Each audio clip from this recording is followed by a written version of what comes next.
Current and speed sensor fault diagnosis method applied to induction motor drive. Abstract. In this project, a current and speed sensor fault diagnosis method is designed and implemented for an induction motor aimed at enhancing overall system performance. Here is our website, which you can find the EE projects and explore various other domains on www.takeoffprojects.com. From EE simulations to projects spanning diverse fields, our website offers a rich collection to satisfy your curiosity. Whether you're seeking titles or abstracts, our platform provides easy access to the project resources. Embark on a journey of discovery and innovation by visiting our website today and dive into the world of exciting projects and research. Document.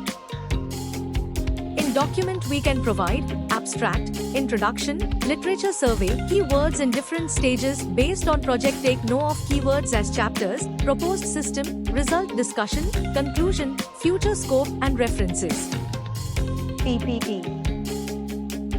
In PPT, we can provide abstract, introduction, literature survey, existing method, disadvantages, proposed method, proposed block diagram, simulation block diagram, and results.